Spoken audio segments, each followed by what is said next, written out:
Boa noite, estamos ao vivo nesse momento para você que nos acompanha através do Facebook, você que nos acompanha também através da Rádio Regional AM 1320.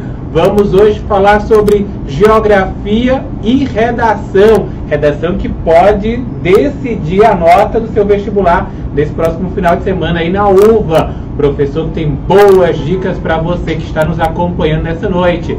E aqui ao meu lado, claro que dois feras. Está aqui ao meu lado o professor Rafael Moreira. Boa noite, professor. Boa noite, pessoal. Boa noite a todos que estão em casa. Muito prazer. Vamos aqui mais uma noite trazer para vocês aí temas importantíssimos e que, pensando na nossa redação, que podem fortalecer os seus argumentos aí para completar o trabalho do professor Martinello. O professor Rafael vai estar falando sobre geografia. Daqui a pouco eu volto com ele já com a sua primeira questão. Mas antes eu vou passar aqui o boa noite também para o nosso querido professor Marcos Melo, que fala aqui conosco, que tem a voz melhor do que a minha até na locução. Boa noite, Veríssimo. Boa noite, professor Rafael Moreira. A partir de agora, vamos entender o processo de redação UVA 2018.1, desde o conceito inicial, bem como formas introdutórias, formas de você abordar essa prova que é decisiva. Por quê? Porque ela vale 1000 pontos. E como fazer para obter, aqui você saberá, tá bom? Até daqui a pouco. Ótimo. Você que ainda não acompanhou através do nosso material, entra lá no site do colégio. Acesse www.lucianofeijão.com.br que o material já está disponível lá. Do seu lado direito tem o nome Radiosfera e você consegue fazer download do material. Você também consegue acompanhar através do seu celular, acessando o site do colégio. Desce um pouco, você vai encontrar lá o nome Radiosfera e você vai poder assim também ter acesso ao nosso material. E esse ano, professor, existe uma aposta muito grande que no vestibular da UVA algumas provas devem mudar.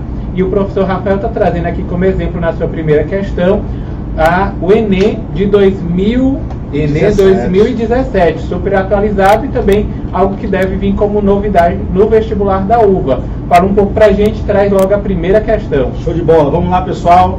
Agradecer mais uma vez a todos que estão nos acompanhando aí em casa, no rádio, na internet. A gente traz aí a primeira questão do Enem 2017, falando sobre um tema muito importante, que é a questão da dinâmica populacional brasileira, certo? Quando falamos aí da questão das migrações internas, nós estamos nesse momento passando por um momento de transformação, de mudanças devido a vários fatores, entre eles a questão econômica. Olha só, pessoal, acompanhando o material em casa, todos vocês. O fenômeno da mobilidade populacional vem desde as últimas décadas do século XX, apresentando transformações significativas no seu comportamento, não só no Brasil, como também em outras partes do mundo. Esses novos processos se materializam, entre outros aspectos, na dimensão interna, pelo redirecionamento dos fluxos migratórios para as cidades médias, em detrimento dos grandes centros urbanos, pelos deslocamentos de curta duração e a distâncias menores, pelos movimentos pendulares, que passam a assumir maior relevância na estratégia de sobrevivência, não mais restritos aos grandes aglomerados urbanos. Olha só, pessoal, um texto aí que vai trazer exatamente essa mudança. A população brasileira hoje, em grande parte, de acordo com o último censo, e provavelmente isso vai se repetir no próximo, em 2020. Nós temos aí uma transição da população saindo dos grandes centros urbanos, se deslocando para as cidades de médio porte, até mesmo porque é uma questão de necessidade, já que o processo de urbanização verificado no Brasil, principalmente em sua segunda metade, ele teve um caráter de concentração demográfica nas grandes cidades, nas metrópoles brasileiras. Isso, por um lado, gerou o crescimento dessas cidades, crescimento esse, Elis, muitas vezes desordenado, desorientado, o que gerou uma série de problemas ambientais, econômicos, estruturais, sociais, como falamos aqui das chuvas. As chuvas em Fortaleza, nesse momento, é um caos. Por quê? Porque a cidade não está preparada para isso. Mas por quê? Porque ela teve um crescimento muito rápido. E hoje, devido a esse grande inchaço urbano dos nossos centros urbanos, como São Paulo, Rio, Fortaleza, Recife, Salvador, temos uma nova necessidade. uma nova perspectiva. A missão hoje do governo federal é fazer com que outras cidades passem a crescer muito mais do que essas tradicionais. No caso, as cidades de médio porte, os centros regionais, como é o caso específico aqui no estado do Ceará, de dois grandes exemplos. Sobral, aqui na região norte, e Juazeiro do Norte, lá na região sul do estado, lá no Cariri, que é para onde as pessoas estão se deslocando exatamente para tentar não só reduzir esses grandes impactos dos grandes centros urbanos, bem como também levar um processo de descentralização da economia brasileira. Então, para fechar a questão, a redefinição dos fluxos migratórios internos no Brasil, no período apontado no texto, recentemente, nas últimas décadas, tem como causa a intensificação do processo de, olha o que tem a entender, pessoal, a desconcentração da atividade industrial. Hoje, a região norte é um grande exemplo, mais uma vez repetindo, as indústrias que aqui chegam são grandes fatores atrativos de pessoas e que, como consequência dessa atração, outros setores são aquecidos, não só o setor secundário, que é a indústria, bem como o setor terciário, comércio, serviços e demais atividades econômicas. Assim, você que está em casa, marca aí o item D de doce de banana. Olha só que coisa boa, muito obrigado, professor. E a gente já vai então para a nossa primeira dica para você que está aí se preparando para a redação da UVA. Primeira questão, professor. Muito bem, a partir de agora vamos buscar o entendimento sobre o que é a redação da UVA. Em primeiro lugar, observem que essa prova é uma prova que avalia a sua capacidade de entendimento, principalmente de uma proposta que é no formato de título-roteiro. O que é o título-roteiro? É um parágrafo ou um semiparágrafo ordenado na forma de tópico 1, tópico 2, tópico 3, mas já eu volto para explicar um pouco mais. Vamos agora ao primeiro item, que é o conceito de redação da UVA. Entenda, é uma prova que sozinha vale 1000 pontos. Como a UVA entende a redação? Dessa forma, é entendida como um processo cultural construído no íntimo do estudante e reunido e demonstrado linguisticamente.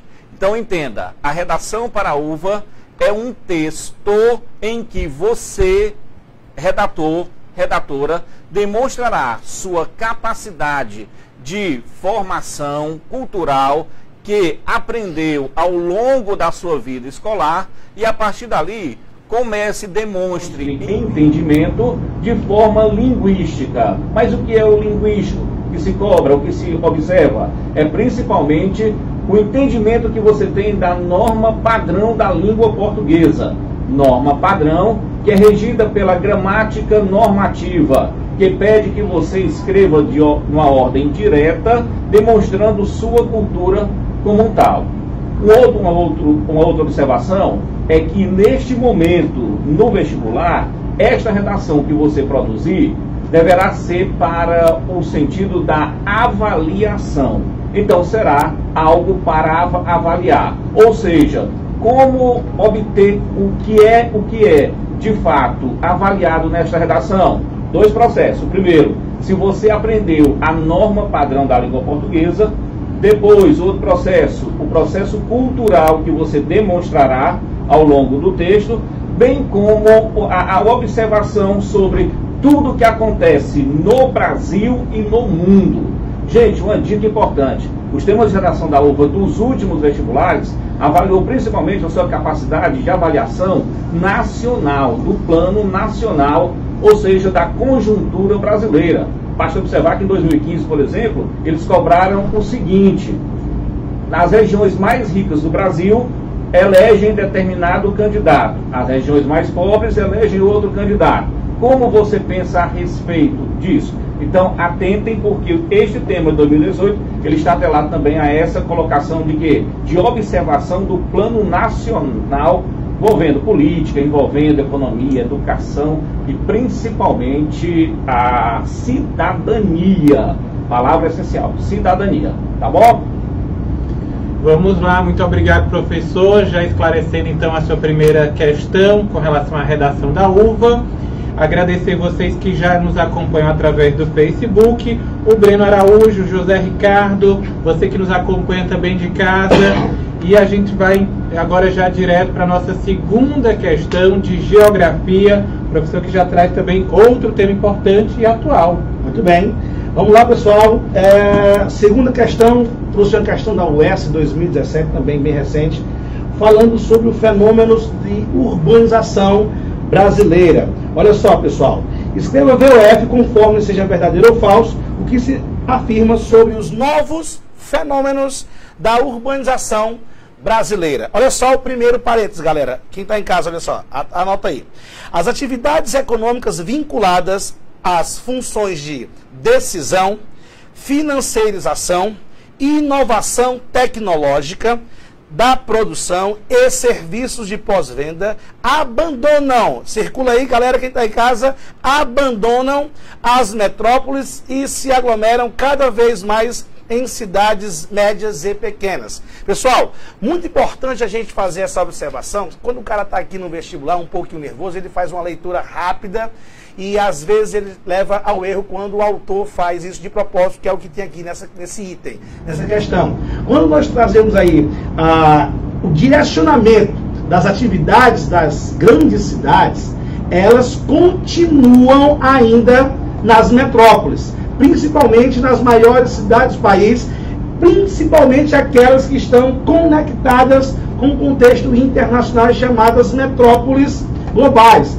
No caso mais específico do Brasil, a nossa querida cidade de São Paulo, ok? Então assim, quando ele fala, as atividades econômicas ainda permanecem concentradas nas grandes cidades. O que está acontecendo é o deslocamento populacional, envolvendo aí principalmente a questão de industrialização, certo? Você vai ter o interior do Brasil crescendo, mas São Paulo continua com essa função de comandar todo o processo econômico, não só do Brasil, bem como de grande parte da América Latina. Logo, o primeiro parêntese vai ser falso. Olha o segundo parêntese, pessoal. Ocorre uma industrialização do campo, com seus complexos e redes agroindustriais, expulsando parte da população rural. Olha só, pessoal, também essa questão que traz o tema urbanização, ela consegue casar com outros temas, que é a grande tendência do Brasil, o crescimento do agronegócio,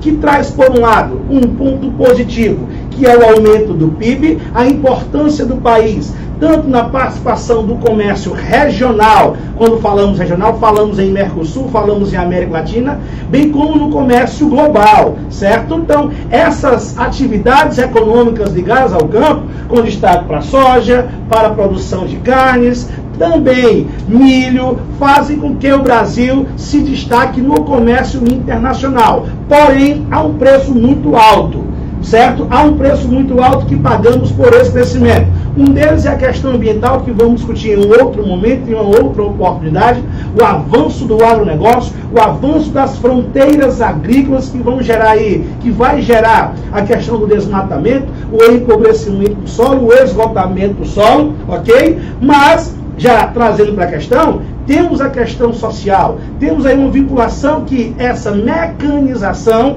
essa reprimarização da economia vai gerar o que nós chamamos de desemprego, tanto na questão da população no campo, já que a produção hoje ligada ao agronegócio, ela tem a sua relação com as máquinas, é uma produção mecanizada, que requer uma mão de obra de menor número e qualificada, onde infelizmente nós não vamos ter no campo do Brasil, gerando aí uma área de grande repulsão populacional, segundo o item verdadeiro. Já o terceiro item, pessoal, olha só, no Brasil contemporâneo, mudanças no processo de industrialização acentuam as forças centrífugas de difusão da produção industrial, com destaque para o deslocamento da fronteira agrícola, com destaque para a reestruturação produtiva das firmas, as políticas de incentivo fiscal e o deslocamento da fronteira agrícola e mineral pelo território. Então, essa industrialização, quando ela sai de suas tradicionais áreas, quais são, professor? A região sudeste, o maior destaque, e as regiões metropolitanas das principais capitais do Brasil, ok? As tradicionais áreas de produção industrial são a região sudeste e as principais regiões metropolitanas do país. Hoje há uma nova tendência, o quê? Uma interiorização dessa indústria, onde ela vai gerar toda uma infraestrutura para proporcionar o seu desenvolvimento. Assim também o terceiro item vai ser verdadeiro. E por fim, quarto item, conjuntos habitacionais, favelas e cortiços de um lado e condomínios exclusivos, murados e controlados de outro, demarcam os extremos da diferenciação espacial da habitação nas cidades brasileiras. Está aqui um dos grandes problemas sociais desse rápido processo de urbanização, foi o que, pessoal? A segregação espacial, a divisão notória, independente do porte da cidade, pequeno, médio ou grande porte, você vai ter de um lado uma região com melhor infraestrutura, já que os moradores ali vão ter o maior poder aquisitivo, a maior participação econômica e política, geralmente nas áreas centrais, e na periferia nós vamos ter aí as áreas desprovidas de grande infraestrutura, apesar que, Everíssimo, nos últimos anos, a gente tem aí uma nova tendência nas cidades, que é o quê? A questão da construção de condomínios de luxo fora do perímetro urbano, onde tradicionalmente as áreas centrais das cidades foram ocupadas por pessoas de melhor condição financeira. Hoje, por conta disso, você vai ter aí, pelo inchaço urbano, o deslocamento para regiões fora do perímetro urbano daquele município. Também o último item verdadeiro. E assim, segunda questão, vamos marcar o item B de bananada. Só repetindo para quem está em casa, então ficou a primeira afirmativa falsa, segunda verdadeira, terceira verdadeira e quarta verdadeira. Fique atento, você que está em casa nos acompanhando nesse momento. Professor Marcos Melo, sua segunda questão. Muito bem. Segunda questão, a partir de agora, o processo de correção da redação da UPA. Você vai acompanhar o nosso material, que eu dividi aí em 8 tópicos. Os 8 tópicos são 8 assuntos diretos que a UVA exige que o candidato, lembrando que o verbo exige que o candidato demonstre ao longo do seu texto. O primeiro deles é letra e legibilidade. Ao escrever, cuidado principalmente com a letra. Letra pode ser cursiva ou pode ser em letra de forma, também conhecida como letra de imprensa. Não misture uma com a outra. Dê preferência, principalmente aquela com a qual o hábito para você já é sistemático. No caso, letra cursiva ou letra de forma. Lembrando, na UVA o que vale é a legibilidade. A minha letra é feia, é legível? Está valendo. A minha letra é linda, é legível? Está valendo também, tá? Segundo ponto. Vou apertar a letra bem muito, professor, para o corretor ficar em dúvida se eu coloquei a palavra correta ou não. Se eu troquei o U pelo L, se eu fiz alguma coisa assim do tipo. Perfeito, Veríssimo. E agora você entrou no segundo item, que é justamente esse, ó. Margens, borrões e emendas. Acontece muito no vestibular de o aluno escrever a palavra, quando ele olha e diz, eu não acredito que eu escrevi esta palavra. E aí o que é que ele faz? Ele emenda. O que é emendar? É escrever por cima. Escrever por cima. Lembrando que o que vale na UVA é a legibilidade. Se você escreveu por cima, emendou, mas é legível, tudo bem. Marcos, mas aí eu escrevi, por exemplo, casa com Z. Aí eu olhei como é que eu escrevi casa com Z. E agora, o que é que eu faço? Você passa um traço no meio, coloca entre parênteses e escreve a palavra depois. Mas eu terminei o texto. O que é que você faz? Coloca um traço no meio, entre parênteses, escreve a palavra em cima, buscando o critério do quê? Da legibilidade, principalmente. Outro item também, quando você for organizar o texto, cuide do aspecto visual. Ao iniciar cada parágrafo, deixe um recuo da sua esquerda para a direita. Esse recuo não pode ser muito profundo ou muito extenso. O que é que significa? Pouco na primeira linha e pouco também digamos, em cada linha inicial dos parágrafos.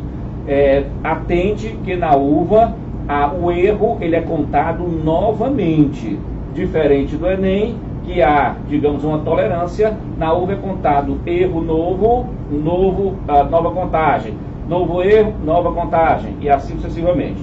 O terceiro tópico é com relação à linguagem aplicada no texto. Cuidado com as oralidades, ou seja, clichês. O que é um clichê? É uma frase desgastada, já usada ao extremo. Regionalismos. Ora, uma vez um candidato, Veríssimo, escreveu numa redação, pelas 5 chagas de Nosso Senhor Jesus Cristo, e aí você diz assim, e quanto ele tirou na redação? Ele tirou uma nota que poderia ser bem mais, mas ele não utilizou pelas 5 chagas de Nosso Senhor Jesus Cristo? Sem dúvida alguma. Eu acho que houve lá no momento uma certa preocupação, porque botou logo quem? O filho do homem, né? Ou seja, houve uma preocupação. Então não caia nesse artifício. Outro detalhe, cacuetes linguísticos. Não escreva, exemplo, a nível de mundo, no sentido de em relação a. Procure sempre a ordem direta, palavras com vocabulário expressivo e principalmente evitando sons ao longo do texto. Ora, uma outra redação, um candidato escreveu. Observe, ele escreveu. Não tão na emoção deste meu coração. Eu não sabia se era uma música ou era uma redação propriamente. Então, evitando esses ecos que aparecem em finais de palavras que têm a mesma terminação, tá? O terceiro item, gente, é a estrutura visual do texto. A estrutura visual quer dizer que uma redação com 4 parágrafos, anote aí, 4 parágrafos, em que no primeiro parágrafo você escreve de 3 a 6 linhas, 3 a 6 linhas, no desenvolvimento 9, 14, 18, 9, 14, 18 linhas, dividindo em 2 parágrafos, e o último parágrafo também de 3 a 6 linhas. Para quê? Para dar progressividade ao seu texto. Esse critério na uva é chamado de sequência lógica do pensamento, tá bom? O quinto item... Você disse 4 parágrafos, foi? 4 parágrafos, isso. Ótimo. Primeiro, no meu tempo eu fazia 3, professor. 3 também pode? Pode, sim, sem dúvida, né? 3. Agora entenda que hoje, principalmente em função da prática de muitos candidatos, da tecnologia e principalmente da leitura, ora, há redações que aparecem com 6 parágrafos, com 5 parágrafos. Então, o nosso conselho é que você faça 4 parágrafos, bem ordenados, estruturalmente corretos e com as margens obedecidas, tá? Você pode perguntar, Marcos, e se eu fizer com 3 parágrafos? Tudo bem, é válido também, tá? Agora você escreve melhor com 4, porque você distribui melhor as ideias, tá? Outra, a ortografia oficial. Gente, prestem atenção. Infelizmente, nós hoje há muito disso em vestibular. O que é? Pessoas, candidatos que esquecem de escrever palavras que para a língua oficial, ou seja, a ortografia oficial no Brasil, elas não mais existem. Exemplo, quer ver? Muitas pessoas escrevem assim, o dia a dia das grandes metrópoles, aí coloca o hífen, né? Não tem mais esse hífen. Atenção, você, porque a língua Olha, eu escrevi nesses dias, professor. Errei. Com hífen, né? Mas está perdoado. Só não pode fazer no vestibular. Não pode fazer no vestibular. Não pode fazer no vestibular. Eu tenho uma amiga que ela foi fazer o vestibular e ela chegou a uma idade e olhou para mim e disse assim, Marcos, me diga uma coisa. É verdade que tiraram o acento da palavra ideia? Eu digo, foi. Ela não me conforma. Porque eu passei minha vida todinha para aprender onde é que ficava o acento e agora tiraram o acento. Agora tiram o acento. Tiraram o acento. Como é que pode? Né?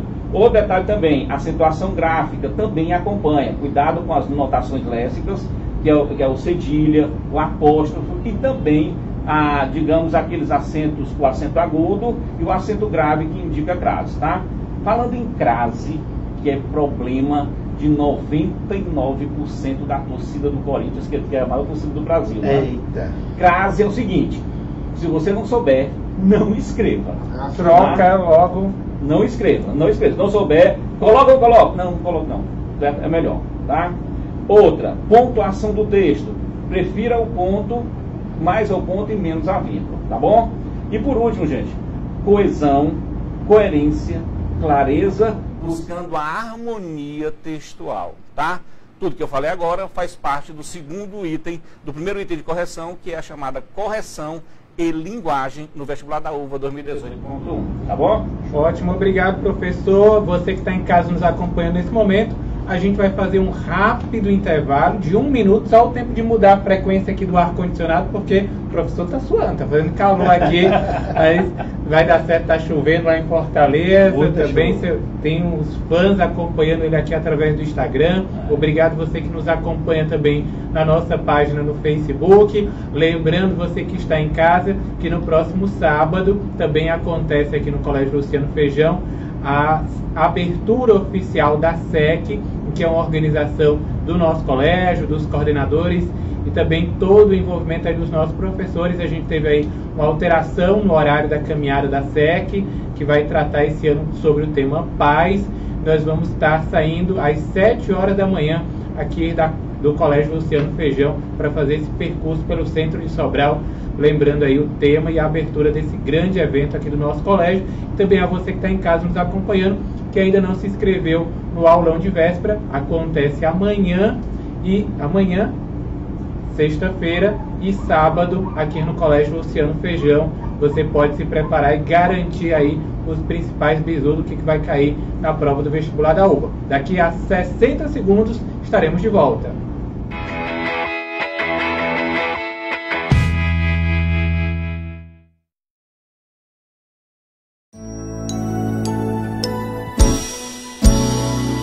Quando o caminho é bom, a gente sente. O saber é a luz à frente que faz a vida seguir. O sol nasceu e é hora de plantar, aprender para ensinar a lição que está aqui. Vem que esse mundo azul te espera e o futuro é uma janela aonde os seus caminhos vão além da imensidão para transformar o mundo, semeando educação. Por aqui se cria valores. Colégio Luciano Feijão. Colégio Luciano Feijão.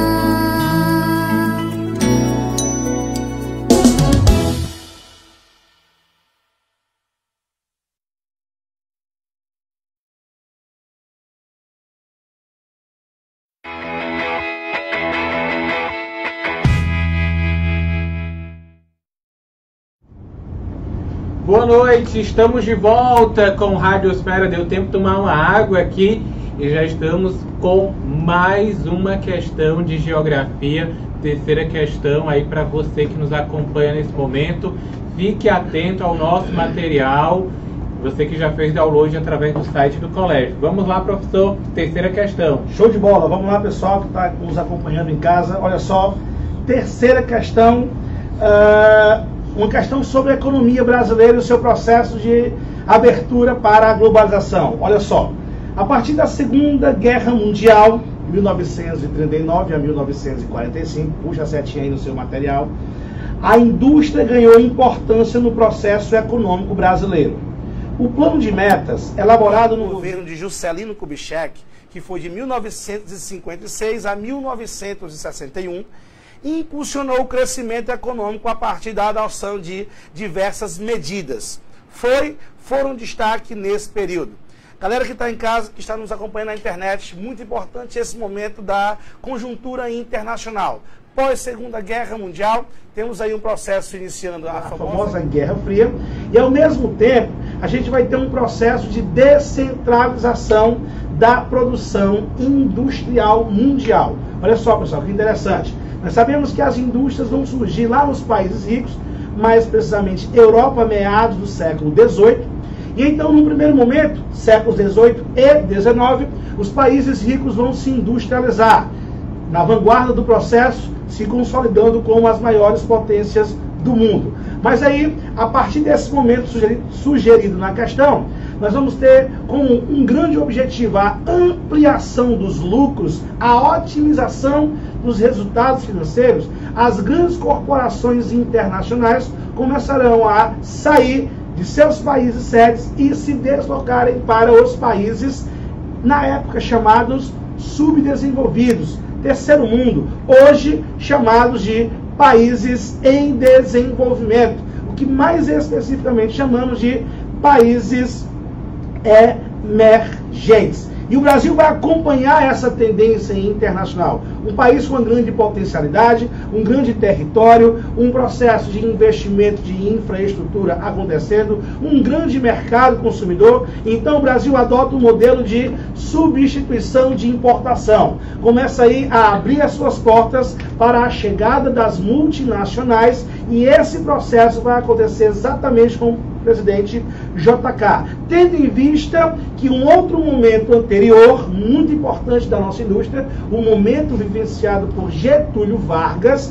os dois governos de Vargas, tanto era Vargas como no seu retorno lá nos anos 50, nós tivemos um processo, um fenômeno contrário, que foi o que? A nacionalização da economia, o fortalecimento do capital nacional, o fortalecimento da indústria nacional. Mas agora, com o JK, pós-Segunda Guerra, uma nova tendência se inicia, o Brasil acompanha, abrindo aí as suas portas para a chegada do capital estrangeiro. E então a economia brasileira será pautada aí no famoso tripé de JK. Que tripé seria esse, professor? A participação do capital estatal, principalmente quando falamos em infraestrutura. O país precisava se estruturar para receber essas grandes corporações, como, por exemplo, a criação de rodovias, ferrovia, transporte de um modo geral, bem como a questão energética, além, automaticamente, dos subsídios, né, dos incentivos fiscais que o governo vai abrir mão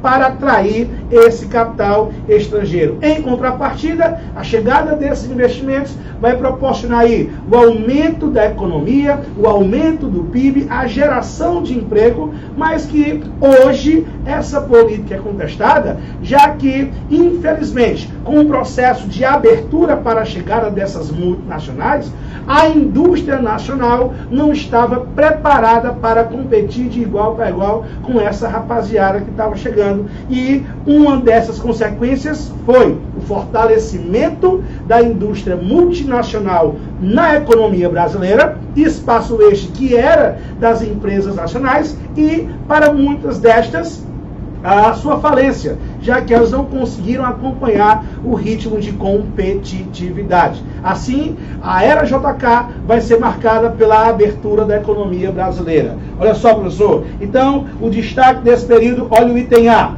Privatização de indústrias estatais de base com a Companhia Siderúrgica Nacional. Pessoal, o processo de privatização, ele não vai acontecer no Brasil lá nos anos 50. O processo de privatização é mais recente. Ele vai acontecer a partir da década de 90 e vai até os dias atuais, certo? Com a chegada do neoliberalismo na América Latina. Então não marcamos o item A. Olha o item B. Criação de polos industriais com a finalidade de dispersão, como a Zona Franca de Manaus. Pessoal, realmente o JK, ele vai dar um início, um pontapé inicial para esse processo de descentralização, com a criação da Superintendência de Desenvolvimento do Nordeste, SUDENE, Nordeste. O item B está falando de Zona Franca de Manaus, região norte, que só vai acontecer a partir dos militares lá nos anos 60. Olha o item C. Adoção de inovações tecnológicas, como a indústria aeroespacial no Sudeste. A indústria aeroespacial no Sudeste, ela não vai ser uma das características aí do governo de JK. JK é multinacional. Olha o item D. Abertura ao capital estrangeiro beleza pura, abertura ao capital estrangeiro, e estímulo à indústria como a automobilística. Para ilustrar, puxa a seta, coloca aí a chegada da Volkswagen, a indústria alemã chegando no Brasil, incentivada por todo esse processo. O item E não podemos marcar, por quê, professor? Item E, políticas nacionalistas e de intervenção estatal com a criação da Petrobras. Isso aqui já vai ser, como eu te falei, característica do governo de Getúlio Vargas. Assim, para você que está em casa, terceira questão, vamos marcar o item D de Deus. Ótimo, professor. E agora a gente vai para a nossa terceira questão de redação e os critérios de correção do texto da uva. Perfeito, muito bem. Lembrando que 2018 é um ano emblemático e riquíssimo. Gente, 2018 marca os 50 anos de fundação da Universidade Estadual Vale do Acaraú. Atente para isso, tá? Esta universidade que para nós é motivo de orgulho, nós de Sobral é motivo de orgulho, principalmente porque alavancou não só a economia, mas a profissionalização, a cultura, desenvolveu região norte, noroeste e todo o estado do Ceará, que nos acompanha, inclusive, agora.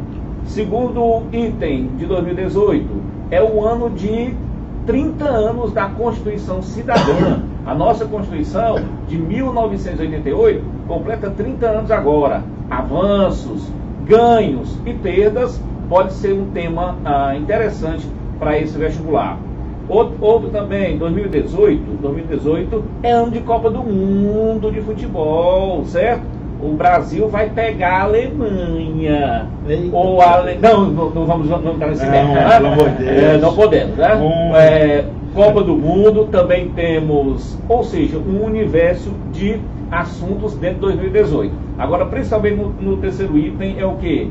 É o como a uva corrige o seu texto. A sua redação será corrigida dessa forma, ó. Primeiro, observando o processo de correção e linguagem. Esse que nós observamos no segundo item, tá? Letrinha, Visual do texto, gramática normativa impecável, ortografia que segue também na mesma correção. No segundo item a ser avaliado é a questão da abordagem e interpretação da proposta. Gente, na uva é assim, superior, abordagem superior, mediana e superficial. Essas três esferas revelam como o conteúdo do texto foi, primeiro, assimilado pelo candidato, depois demonstrado linguisticamente, depois enriquecido com exemplos e depois analisados de forma impessoal, preferencialmente de forma impessoal. E aqui um acréscimo a essa história da pessoalidade no vestibular da uva de redação. Geralmente, as propostas, elas provocam uma discussão em primeira pessoa do singular. Ora, é fácil, Vinícius, geralmente na uva colocar assim, ó. Qual a sua opinião sobre isto? Para você, de que forma você pensa? O que é que você vai fazer? Transformar essas expressões em primeira pessoa ou escrever um texto com os verbos na primeira pessoa do plural, ou seja, o nós. Né?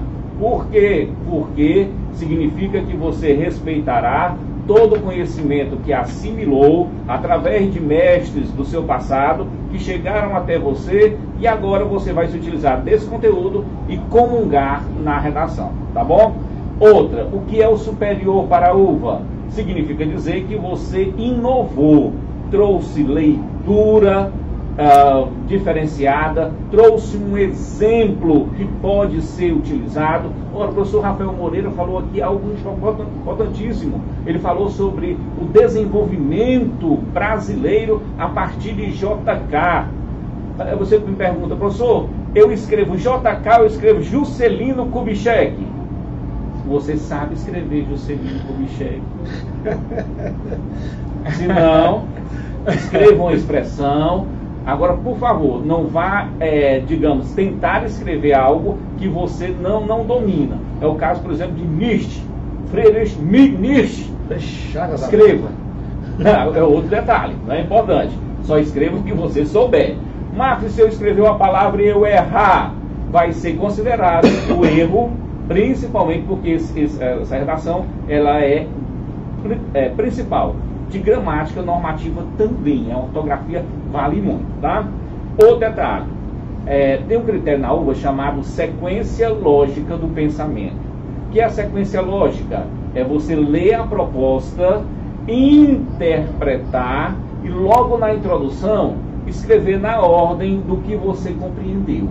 Escreva logo na introdução do que você compreendeu e dê sequência em parágrafo 1, 2, 3 e o quarto, de forma progressiva, trazendo inovação, tá? Aí você me pergunta também, Marcos, se eu escrever, por exemplo, é melhor escrever na forma cronológica ou é melhor na forma, digamos, aleatória? É melhor na forma cronológica. O passado remoto vem para o passado recente e assim você termina, você conclui. E por último, o que é que se avalia no processo de coesão? Um texto em que os parágrafos dialogam entre si. Clareza. A clareza é algo buscado em tudo aquilo que se escreve. Todo e qualquer escrito, seja ele no vestibular, seja ele na academia, na universidade, o que se prima é pela clareza. O que é clareza? É ser objetivo, é ser lógico, é ser principalmente inteligível, tá? Tudo isso você vai amarrar com uma expressão chamada harmonia textual. Toda a redação, a redação como um todo, ela vale principalmente por esse critério de harmonização textual, tá? Então, é assim que é corrigido o segundo item, que é a questão da abordagem da redação na UVA 2018.1. E para finalizar mesmo, gente, 2018 é um ano riquíssimo. Por exemplo, nós vamos ter eleições presidenciais. Não vou entrar no mérito dos candidatos, mas vamos ter eleições presidenciais. Finalmente, vamos dar resposta. Ou não? Vai ter Copa, vai ter eleição, é 50 anos da UVA, é 30 anos da Constituição, é tanta coisa, olha aí, professor. 30 anos do SUS. 30 anos do SUS. 130 anos da abolição dos escravos. Muita coisa aí. Muita coisa para cair no vestibular. Só para finalizar, um amigo meu chegou para mim e disse: professor Marcos, eu fui para o SUS. Quando cheguei lá, tomei um susto. Ótimo! Agradecer o Breno Araújo. Breno, eu não estou conseguindo aqui na página do colégio interagir com você, mas você colocou aqui olá. Se tiver alguma pergunta, pode mandar para a gente. A Kézia Rocha, a professora Ana Paula, que é também nossa coordenadora aqui, Ana Paula Martins. Muito obrigado. A gente vai para a quarta questão já de geografia, que o tempo passa, o tempo hoje, e nós já estamos aqui na quarta questão de geografia. Lembrando a você que acontece amanhã, sexta-feira e sábado aqui, o grande aulão de véspera do vestibular da UVA, e você vai estar pegando os últimos bizus com os nossos professores fera aqui do Colégio Luciano Feijão. Obrigado também pela audiência do pessoal que está no rádio, você que está nos acompanhando através do site do Colégio Luciano Feijão. Muito grato pela sua audiência. Quarta questão, meu professor. Show de bola, vamos lá, pessoal. Antes de iniciar a quarta questão, queria mandar um abraço para toda a cadeira de Ciências Humanas da escola, envolvendo todo aí o ensino médio, tá bom, pessoal? Um abraço para todos vocês. E um abraço especial para o meu parceiro de geografia aqui no colégio, o professor Rafael Rocha, tá bom? Vamos lá, pessoal. Quarta questão. Olha só. Leia o texto abaixo para responder a questão. O desafio mais imediato para uma metrópole da grandiosidade de São Paulo é fazer com que as mercadorias produzidas encontrem o destino desejado, que contratos e documentos importantes sejam entregues aos clientes certos e no tempo adequado, e que, além disso, as pessoas possam chegar ao trabalho, as crianças possam chegar à escola, os jovens à faculdade. Olha só um texto falando aí sobre a questão da mobilidade urbana, que é também um dos temas que conseguem aí caminhar dentro da disciplina de redação, a importância do processo de mobilidade, do deslocamento dentro das cidades e os grandes investimentos que estão proporcionando mudanças estruturais nas principais cidades do Brasil. Beleza? Então, quando falamos aí, sobre o conceito de metrópole, analise as assertivas abaixo. Olha o item 1, galera, presta bem atenção, Item 1, metrópoles são grandes cidades que se tornam pontos de referência e atração de populações à sua volta. Elas exercem influência econômica, industrial, cultural e social. Galera, corretíssimo, né? Quando falamos aí na questão de metrópole, pegando aí o IBGE como referência, as cidades com uma população a partir de 1 milhão de habitantes. E de acordo com a hierarquia urbana proposta pelo IBGE, nós vamos ter como exemplo 12 metrópoles, em 3 categorias diferentes. A primeira, grande metrópole nacional, que sozinha a cidade de São Paulo consegue exercer essa função, certo? Que também é uma megalópole, daqui a pouco vamos falar sobre isso. O segundo nível é a metrópole regional, que você vai ter como cidades enquadradas nesse perfil Brasília e Rio de Janeiro, e as demais 9 metrópoles, como Fortaleza, Recife e Salvador, simplesmente metrópoles. Logo, o item 1 vai estar corretíssimo. Tradicionalmente, uma lembrança aqui muito importante para vocês. Tradicionalmente, os livros de geografia vão trazer dentro de sua hierarquia urbana conceito de metrópole nacional e regional, ok? Esse conceito aí, ele começa a entrar em desuso devido ao uso oficial da hierarquia que acabamos de apresentar parte dela pelo IBGE, certo? Então, o item 1 vai ser o quê? Verdadeiro. Acompanhem comigo o item 2, pessoal. A capital do estado de São Paulo é uma metrópole global. Perfeito. Metrópole global é aquela grande cidade que está conectada diretamente com o mundo. Como exemplo, vamos ter São Paulo, Nova York, Milão, Paris, Tóquio, beleza? Mas aí, dentro desse item, a gente tem 2 observações importantíssimas. Uma ainda sobre São Paulo, que além de uma metrópole global, é a grande metrópole nacional, também acumulando a função de megalópole em formação com Rio de Janeiro. Professor, define para a gente megalópole. É quando 2 ou mais metrópoles crescem e se juntam funcionalmente. Não necessariamente vai ter que ter a fusão física, certo? É uma fusão funcional, como é o caso aí, São Paulo-Rio interligado por sua respectiva ponte aérea. São Paulo também consegue ser classificada como uma megacidade. Professor, o que é megacidade? Megacidade é a cidade que tem uma população a partir de 10 milhões de habitantes.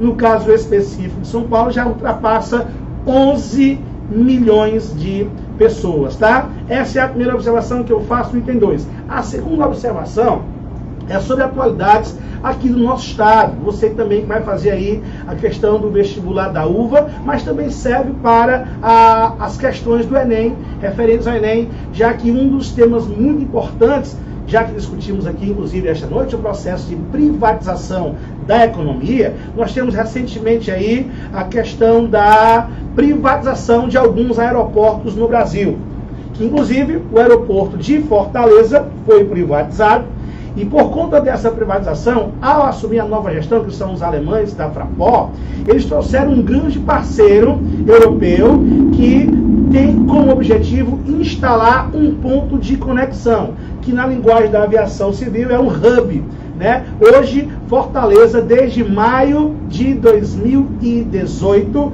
conta com um hub de uma grande companhia europeia chamada Air France KLM, que tem aqui como seus parceiros a Gol Linhas Aéreas, ok? Hoje, Fortaleza, olha só que informação interessante, Fortaleza hoje, o seu aeroporto é um hub, um ponto de conexão internacional da companhia Air France KLM. Segundo os especialistas, é o maior hub fora do eixo Rio-São Paulo, o que faz com que a região Nordeste passe a assumir aí uma posição estratégica para os interesses não só da economia brasileira, bem como os interesses de toda a América Latina. Beleza? Vamos para o item 2. Então, item 1 verdadeiro, item 2 também. Olha o item 3, galera. No Nordeste, cidades como Salvador, Recife e Fortaleza têm se tornado polos de atração populacional do interior em busca de empregos e melhor qualidade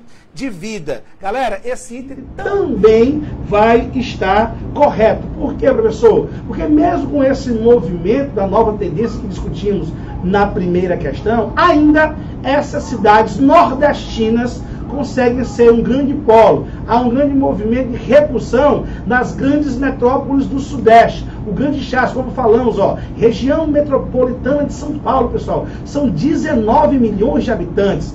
Quase 20 milhões de pessoas num aglomerado urbano, bem maior do que o dobro da população do estado do Ceará, que conta com 9 milhões. Então, só na região metropolitana de São Paulo, eu tenho mais que o dobro de todo o estado do Ceará. Isso gera um caos, logo há uma nova tendência, que é o deslocamento dessas grandes cidades para as cidades do Nordeste, inclusive as principais, as capitais, tá bom? Então, o item 3 também vai estar verdadeiro. E para finalizar, o item 4, nas últimas décadas tem ocorrido um processo de desconcentração industrial na região sudeste do Brasil. Perfeito, galera. Há uma desconcentração das regiões metropolitanas para o interior e há uma outra tendência que é da região sudeste para as demais regiões do país, com destaque para o Nordeste, já que a sua posição geográfica é fundamental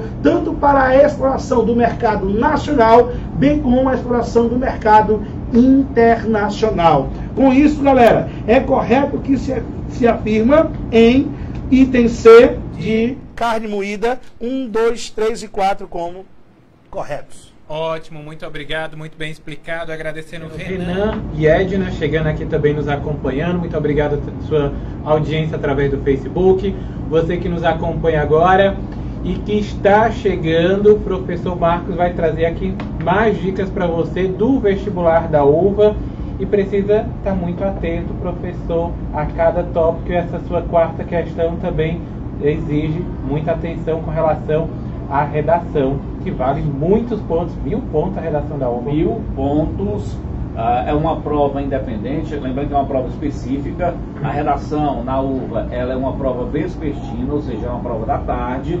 É bom que você esteja já preparada, para quê? Para entender que Sobral é uma cidade muito calorosa, não só no aspecto humano, mas também no aspecto solar. Lembrando também que a redação vale 1000 pontos e você já sai com 1000 pontos. Tem que manter através de uma redação competente. Também quero inserir um abraço à equipe de linguagens e códigos, tá? na pessoa da professora Ana Paula, a todos do laboratório de redação do Colégio Luciano Feijão. Amanhã, no aulão, meu parceiraço, professor Dionísio Neto, vai apresentar outros detalhes importantes sobre o tema, sobre temas, assuntos importantes que a UVA pode cobrar também, tá? Bom, vamos agora para o terceiro tópico, que é a forma como a UVA, quando eu digo UVA, me entendo, estou falando da Comissão Executiva do Processo Seletivo /UVA, essa comissão que tem 4 formas de apresentar uma proposta. A primeira delas é o chamado provérbio. O segundo é a máxima sentenciosa. O terceiro é o tópico nominal. E o quarto é o título roteiro. Você quer que eu aposte um? Vá no título roteiro. É isso que eles vão pedir no domingo para vocês, tá? Para isso, por quê? Porque o título roteiro requer que você interprete. Professor Verino, professor Rafael, muitos alunos chegam para mim e dizem assim: professor Marcos, como é que eu interpreto a redação da UVA? Eu digo, é muito simples. Você lê a proposta, sublinha as principais palavras e a partir dali você constrói, com o seu conhecimento, com o seu vocabulário, uma linha de pensamento, né? Principalmente isso, uma linha de pensamento.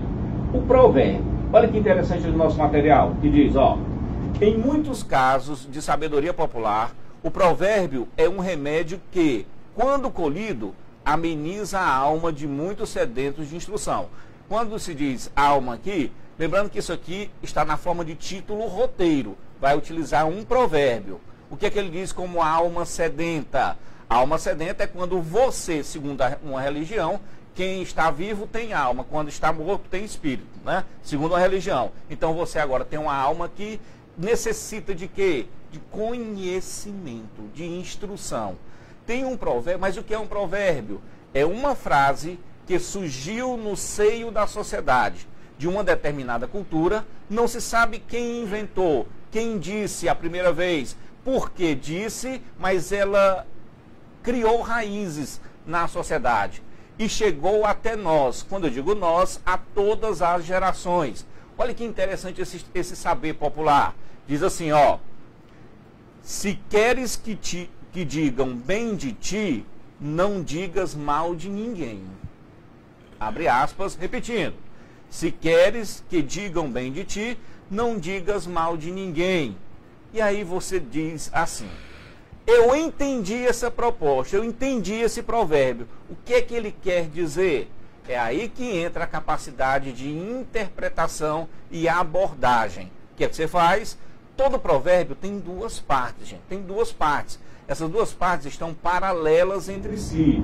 Observe que ele diz: se queres que digam bem de ti, primeira parte. Ora, você quer ser bem falado? Você quer ser bem enxergado? Olha o que ele vai dizer na segunda parte, ó: não digas mal de ninguém. Ou seja, não fale aquilo que você não sabe, principalmente sobre outras pessoas. E aí, a partir disso, o que é que você faz? Escreve a sua interpretação da primeira parte e a sua interpretação da segunda parte. Eu lhe pergunto, casam as duas partes, elas são harmônicas entre si? Você concorda com este provérbio ou discorda? Então anote aí no material. Todo provérbio, ele é relativo. Conhecimento do provérbio, ele é relativo. Por quê? Porque nem sempre pessoas, nem sempre que querem que digam bem de ti, eles vão evitar essa segunda parte. Então tudo que for de provérbio geralmente tem um lado relativo, ou seja, tanto para o bem como para o contrário, tá bom? Olha o que ele diz como instrução final: escreva um texto dissertativo.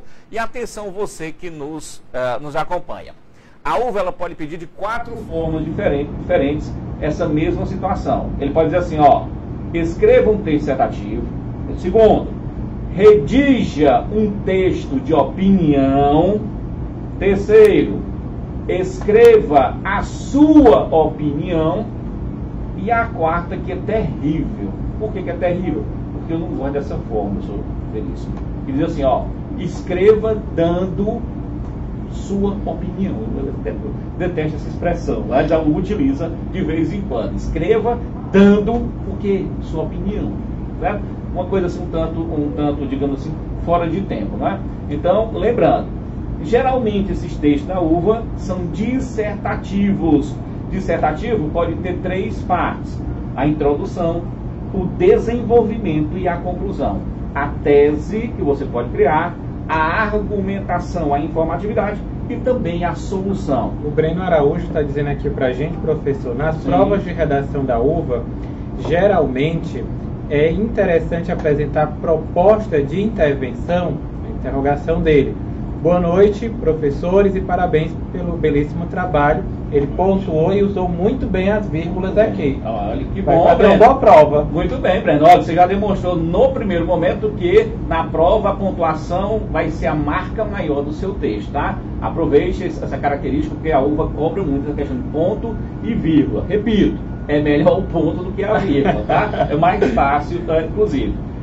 O que o Breno perguntou foi algo excelente, porque você pode concluir de 3 formas. A primeira, apresente uma intervenção. Sim, se for uma questão, geralmente em forma de pergunta. Perguntou, você vai lá e propõe uma intervenção. Essa intervenção em que você sistematiza etapas. O que fazer, para que fazer, com qual finalidade, quem vai fazer o quê. Na segunda forma, é a solução por retomada de posição.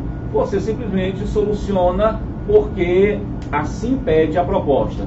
E a terceira, você reafirma aquilo que escreveu ao longo de todo o texto. Tá bom, Breno?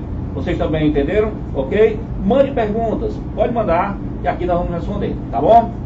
Gente, vamos fazer agora um rápido intervalo. Daqui a pouco a gente volta com as últimas questões dos nossos professores aqui, esclarecendo aí, também encerrando o nosso Radiosfera. Mas vamos intervalo, daqui a pouco a gente volta com a parte final do nosso programa.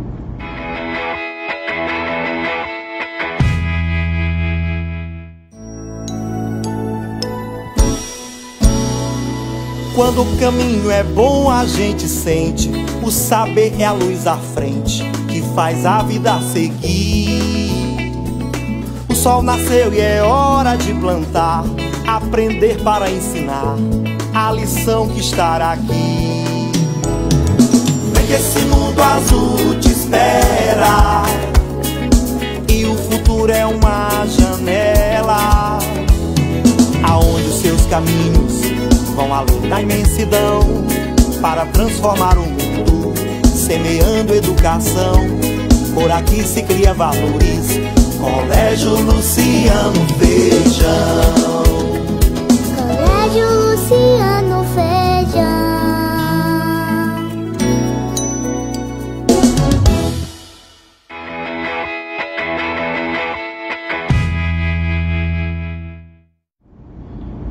Estamos de volta, gente. Deu tempo de tomar uma água? Nossos professores já estão aqui de garganta super hidratada para trazer para vocês as últimas questões.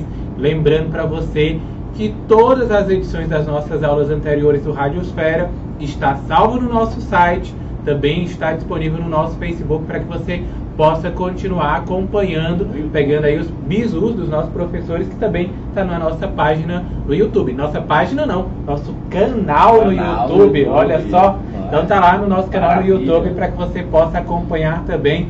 E a gente vai para a última questão de geografia agora. Vamos lá, professor. Vamos nós, né, galera? Tem ninguém com sono não, né? Aí? Nada. Beleza. Vamos nós.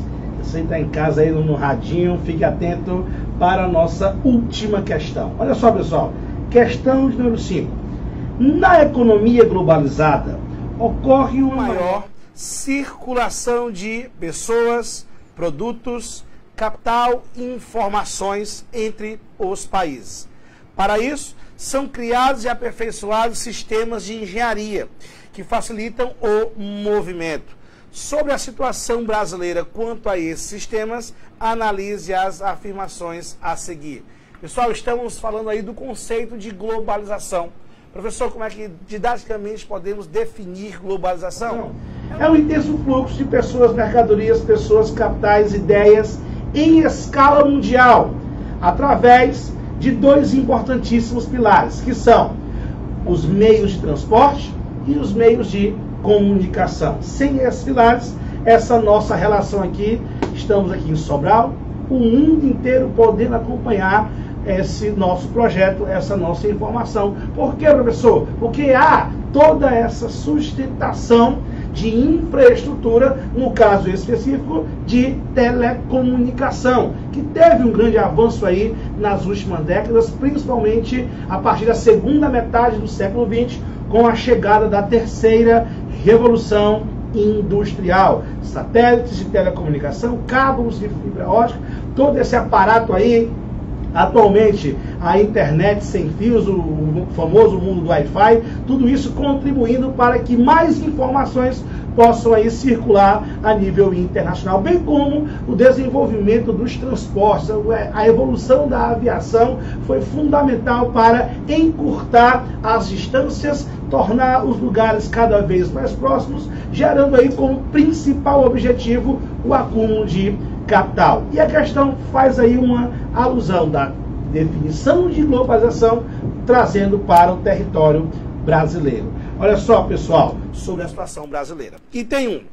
Ao longo da segunda metade do século XX, período aí que nós falamos da terceira revolução industrial, o Estado brasileiro investiu em sistemas de engenharia capazes de criar as condições de circulação indispensáveis à sua integração ao comércio internacional. Exatamente o que nós falamos.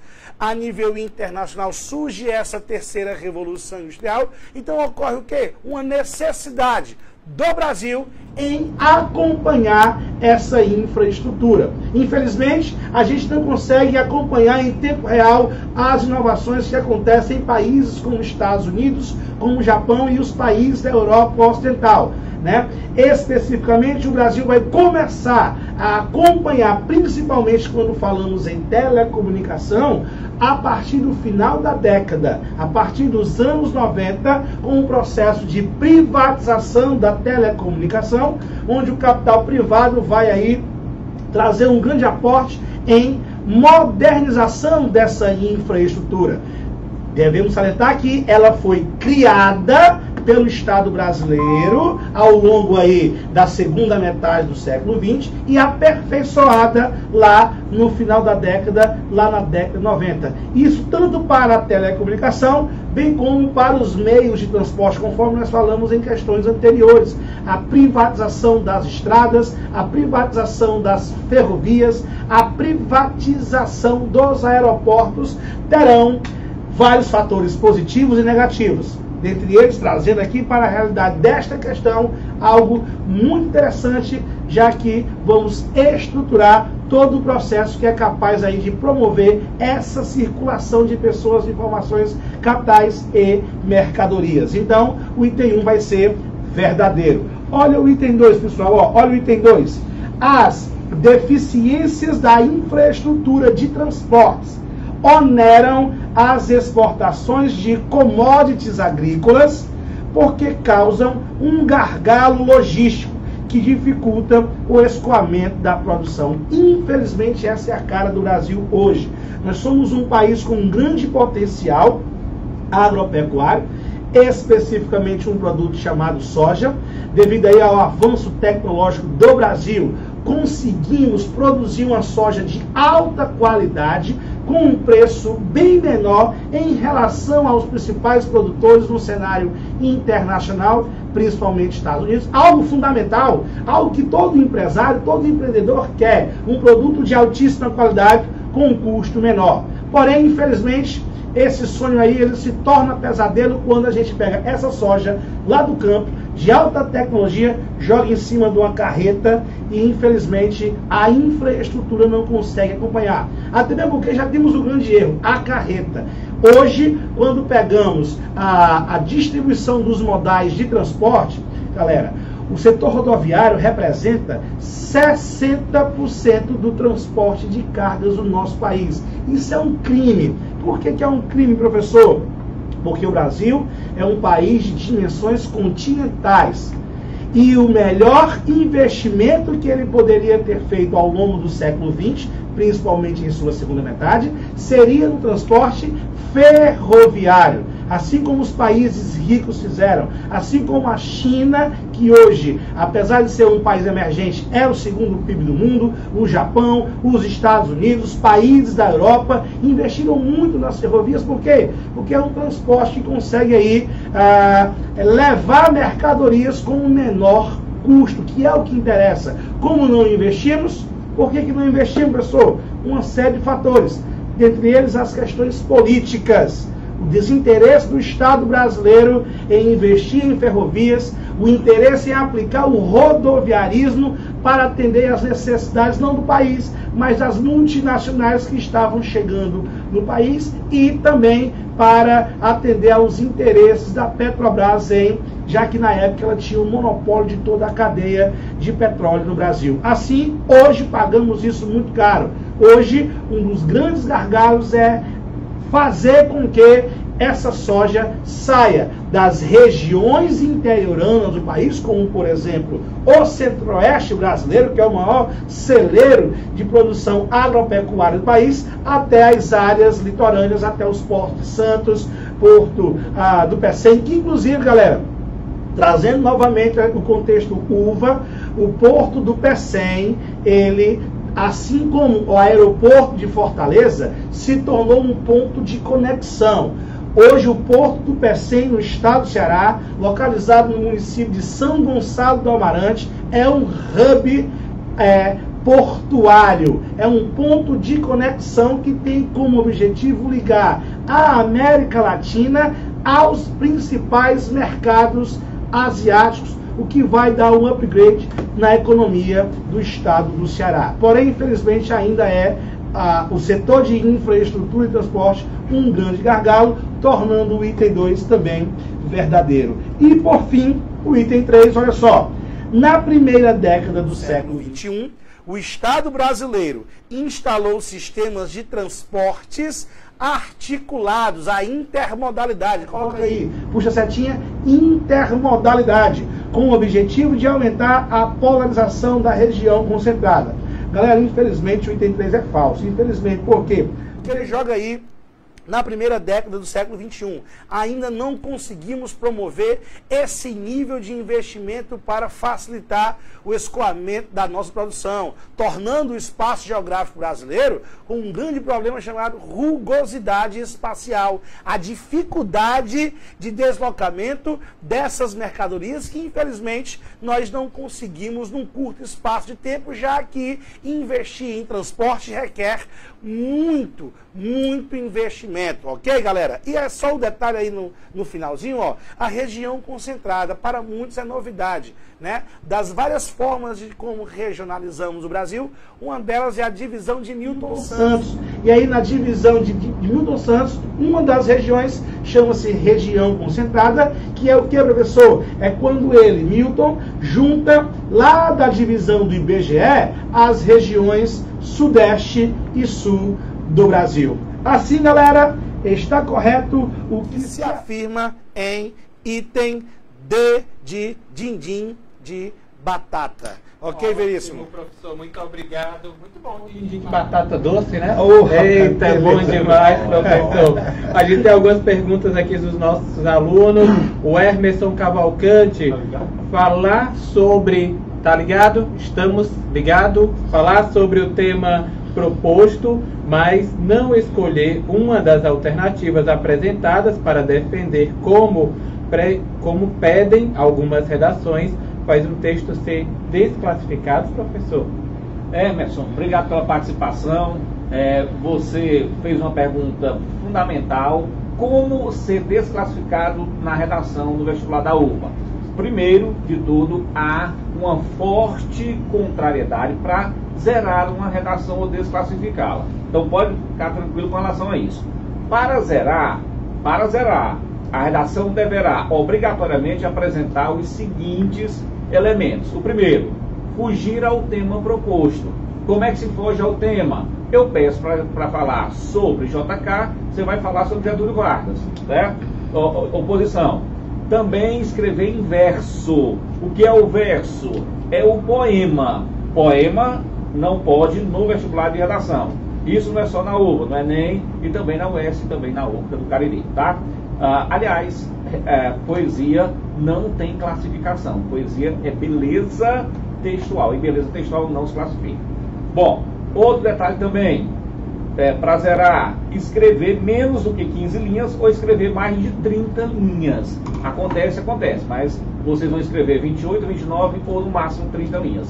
E também, e por último, escrever a redação, por exemplo, a lápis. Lápis não é o material correto para você escrever um texto no vestibular. Caneta pode ser azul, pode ser preta. Marcos, eu posso misturar azul e preto? Não pode. Por quê? Porque fica uma bagunça, né? Ou preta ou azul. Mas se a minha caneta falhar e a preta e eu utilizar azul, aí você se benze e sai de casa, porque realmente é algo, né, inusitado.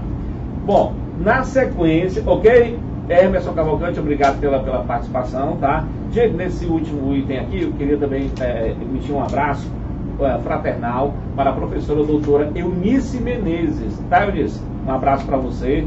Um outro detalhe importante é que nos dias 25 e 26 de maio nós teremos em Sobral o primeiro encontro cearense de corretores de redação do Enem, da UFBA, da UES e da URCA do Cariri, tá? Nesse quarto item nós temos uma máxima sentenciosa.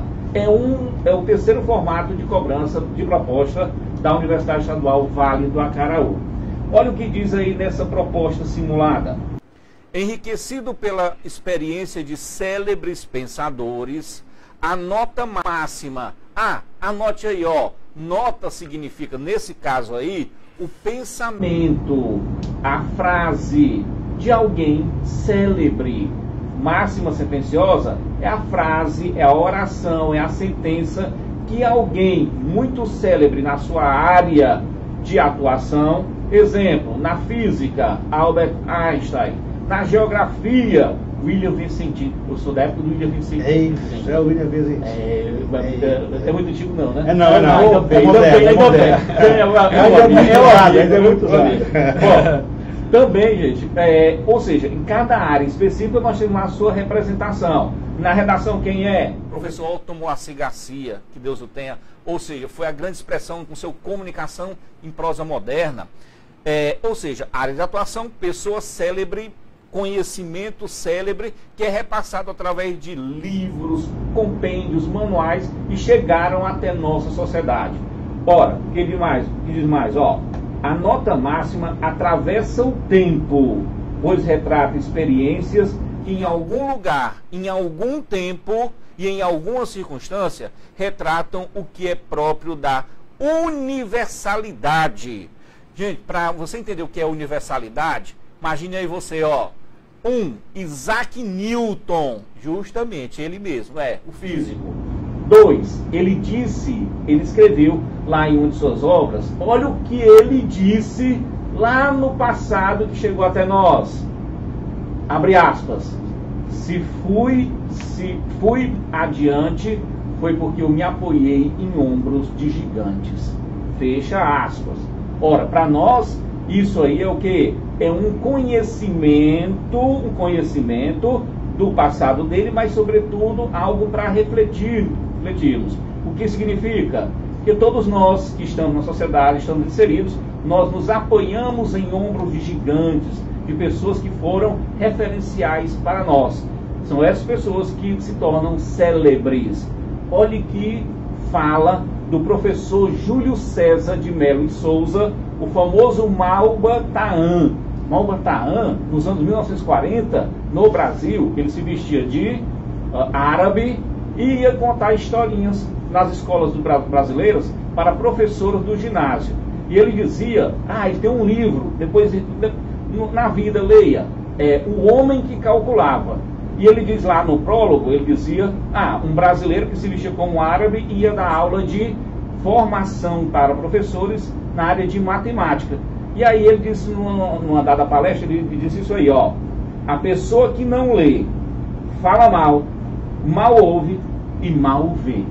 Olha aí, ó, uma frase de alguém célebre que pede agora para você escrever uma opinião sobre isso. Você concorda também que quem não lê, fala mal ouve e mal vê? O que é que você faz agora? Diz o mesmo que ele está dizendo aqui. Você concordou? Eu concordei. Concordou? Eu concordo. Perfeitamente. Ou seja, você interpreta com as suas palavras, seu vocabulário, e na ordem tenta ilustrar como uma pessoa fala mal, como uma pessoa não vê, como uma pessoa não ouve, e aí, ó, ponto a ponto, você vai distribuindo em parágrafos esse belíssimo pensamento. Olha de novo o que eles fizeram, ó.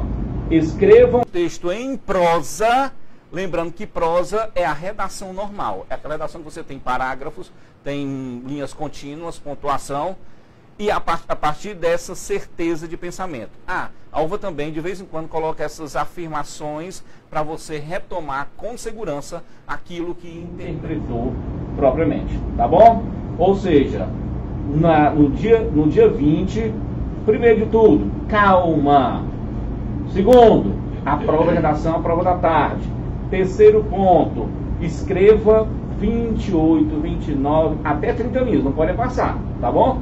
E não escreva menos do que 15 linhas.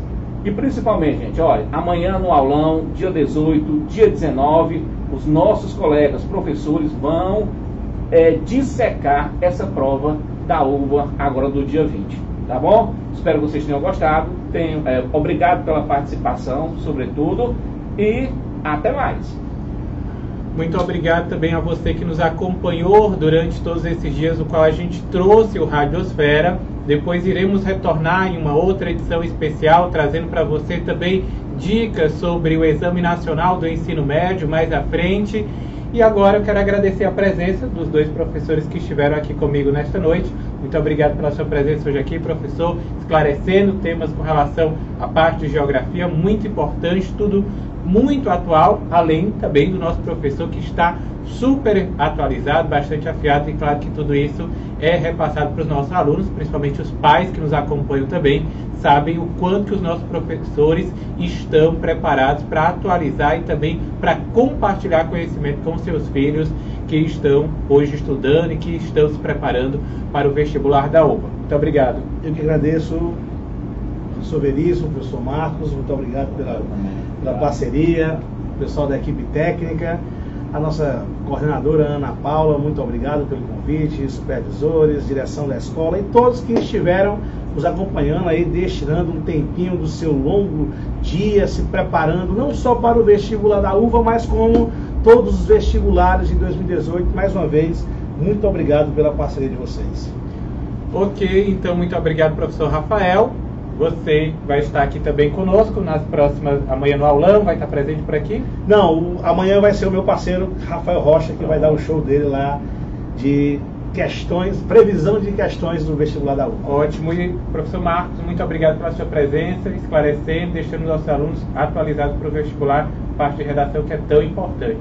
Obrigado também, Veríssimo, professor Rafael Moreira, obrigado pela parceria, obrigado a todos que nos convidaram para aqui estar, obrigado a você que nos acompanhou, sobretudo, tá? E entenda, a redação da UVA, ela não tem segredo, é o que você fez, é o que você estudou, é o que você demonstrará lá no dia 20, tá? E até domingo no comentário dessa prova da UVA 2018.1, tá?